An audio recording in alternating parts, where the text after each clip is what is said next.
Qu'est-ce qu'on retient? Les 4 points qui permettent aux Lions indomptables de continuer à croire en une qualification pour la phase finale de la Coupe du Monde ou la tête du classement, la tête de cette poule qu'on a perdue et qui pourrait être préjudiciable?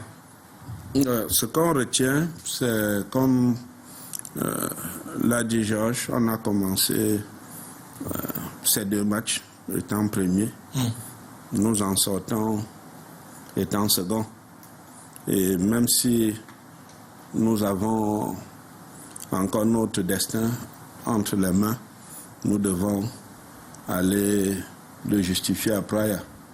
Et Praia, c'est l'équivalent de la Bolivie. Et quand vous demandez aux Sud-Américains quel est pour vous le stade le plus difficile à jouer, l'enfer, c'est en Bolivie. Donc Praia ne sera pas facile à jouer. Nous devons faire attention parce que nous sommes suivis, nous avons la chance de vivre cette période-ci. Et tout ce que nous faisons, nous devons le faire et se dire, après 10 ans, quand je vais me regarder, est-ce que je serai capable d'assumer ce que je faisais? Est-ce que je serai fier de moi? C'est pour ça que nous devons avoir le recul nécessaire pour analyser les situations. Je partage l'intégralité des critiques qui ont été faites, mais je me dis, on aurait été plus sérieux en se disant que parmi les belligérants, tout le monde a fait des erreurs et tout le monde est coupable. Quand Priscille et Georges font leurs analyses, on sent bien, avec l'intelligence qu'ils ont, qu'ils épargnent la fédération, qui elle aussi a sa responsabilité, qu'il ne faut pas minimiser. Donc allons donc point par point. Déjà sur l'attitude des joueurs, avec la petite expérience que j'ai de la tanière, on a déjà vu pire. Voir pire ne veut pas dire que ce qu'ils font, ils ont raison, ou que ce qui se passe est acceptable. Mais on a déjà vu pire dans la tanière. Mais se poser toujours la question, pourquoi est-ce qu'on en arrive là? J'ai toujours l'habitude de dire qu'on ne peut pas traiter une situation anormale avec un jugement normal. Si vous jugez la performance des Lions en Afrique du Sud comme si c'était une équipe normale, vous faites erreur parce que ce n'était pas une équipe normale, ce n'était pas une préparation normale. Tout ce qui se passe, quand je vois les 6 victoires, 4 matchs nuls de Brice, c'est pour moi surréaliste parce que dans l'environnement actuel, une équipe normale ne devrait pas parvenir à le faire. Donc il va falloir prendre ses responsabilités et changer un certain nombre de choses. Pour prendre ses responsabilités et changer un certain nombre de choses, le premier responsable, c'est Marc Brice. Marc Brice doit comprendre que même si le ministère des Sports est celui qui l'a fait venir au Cameroun, à partir du moment où la fédération l'enregistre sur une feuille de match, la fédération l'engage et est donc son patron. Il y a donc un lien d'employé-patron, un lien de subordination. Et ça ne se discute pas. L'institution entraîneur, sélectionneur des Lions ne peut pas être au-dessus de l'institution Fédération camerounaise de football. Donc il devrait aussi avoir le recul nécessaire pour comprendre que ceux qui lui ont dit qu'il suffit de faire un discours et dire « vous aurez votre adjoint sur le banc de touche », n'ont pas la capacité de lui donner son adjoint sur le banc de touche. Il doit donc comprendre qu'il y a une instance fêtière qui est l'association représentative devant la FIFA et devant la CAF, qui a un pouvoir et ce pouvoir ne peut pas s'arracher par des insultes. Donc, Marc Brice doit avoir une démarche simple. Rectifier exactement ce qu'il a fait jusqu'à maintenant et essayer de se comporter normalement vis-à-vis de la Fédération camerounaise de football s'excuser auprès de la Fédération camerounaise de football et rectifier le tir. Ce n'est pas négociable. Ça, c'est Marc Brice. Il y a le ministère des Sports. Le ministère des Sports doit clairement dire à Marc Brice que je suis certes celui qui t'a fait venir, mais tu ne peux pas manquer de respect à la Fédération camerounaise de football.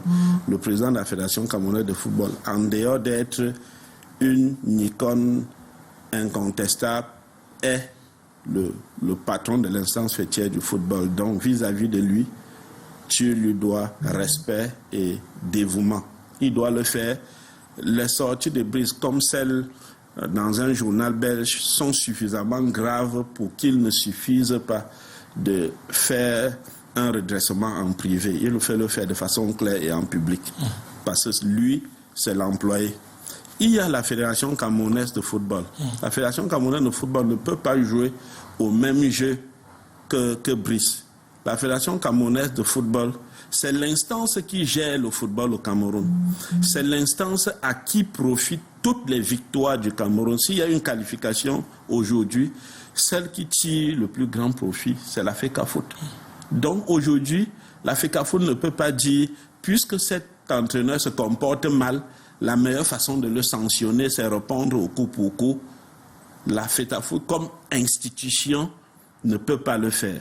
Donc, si Brice se comporte mal, il y a des méthodes pour sanctionner un employé. Ça peut aller d'une mise en garde verbale, d'une suspension, d'une sanction pécuniaire et même d'un licenciement. Ça, c'est une autre question, mais ce n'est pas parce qu'elle n'a pas ce pouvoir qu'elle doit donc se comporter en interquartier, tu donnes, je donne.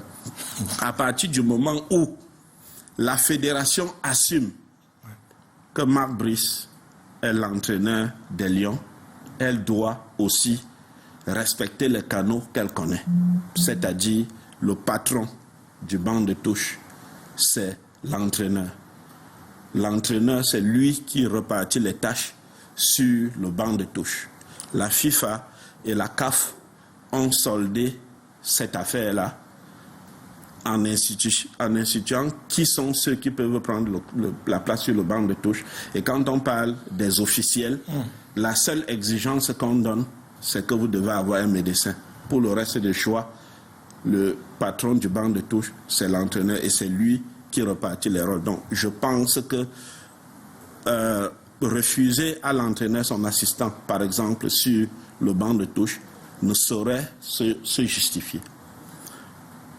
Maintenant, il y a le pouvoir qui est au-dessus du ministre, puisqu'on dit que Brice a failli, et vraiment failli. Le ministre a failli. La fédération, elle aussi, a failli. Mais il y a quelqu'un qui devrait être au-dessus de cela et qui devrait comprendre que ce dans quoi nous allons. Georges le disait tout à l'heure, il y a 4 matchs. On n'a pas le droit à l'erreur. Si on se dit, ok, on va aller et après on va faire l'analyse comme si c'était que tout était normal. On va dire, ok, ils ont mal joué, ce sont des incapables. Non, il y a 4 matchs. Nous avons le temps pour faire asseoir toutes les parties et essayer de résoudre ce problème en profondeur. Ce n'est pas impossible. Il faut simplement de la volonté. Cela n'est pas fait parce qu'il y a des intérêts. Il y a des intérêts. C'est regrettable. Moi, je l'ai toujours dit. C'est regrettable que dans un pays, l'instance qui gère le football soit complètement mise de côté. Non. L'instance qui gère le football, c'est elle qui a les spécialistes qui connaissent le métier. Si vous estimez que vous n'avez plus confiance en eux, retirez-leur l'agrément que vous avez donné et faites une autre fédération. Mais à partir du moment, c'est exactement la même critique que je fais à la FECAFOOT, de dire, vous avez un entraîneur, vous assumez que c'est votre entraîneur, mais vous ne lui donnez pas les moyens, vous ne lui donnez pas les moyens de travail. C'est la même chose que je dis à l'État. Vous avez la FECAFOOT, qui est l'instance fêtière du football. Donnez-lui les moyens de travailler. Si vous estimez que vous ne voulez pas lui donner les moyens de travailler, tirez les conséquences qui s'imposent. Mais ne laissez pas votre instance fêtière dans une situation où elle n'a le pouvoir de rien faire et ça démembre la fédération. Donc, il y a moyen de résoudre ce problème en profondeur avant les 4 prochains matchs. Si on ne le fait pas, on va se retrouver et analyser des choses qui n'ont pas de sens. Parce que pour moi, un match comme celui de l'Afrique du Sud, c'est un non-match. Commencer à analyser aujourd'hui, alors qu'on sait tout ce qui a entouré cela, le match a été faussé bien avant. Les conséquences évitables. Bien avant. Et c'est depuis que nos matchs sont faussés bien avant. On a la chance que quand on est au Cameroun, on joue à domicile. Les crises sont un peu contenues, elles sont un peu là. Quand on est à l'étranger, c'est la débandade totale et ça se remarque sur nos résultats. Si on ne fait rien, on va se retrouver encore pour dire tel a fait ceci, tel a fait ceci, tel a fait ceci, et ça ne changera rien. Il faut résoudre ce problème en profondeur. Georges, tu vas peut-être réagir dans un instant derrière.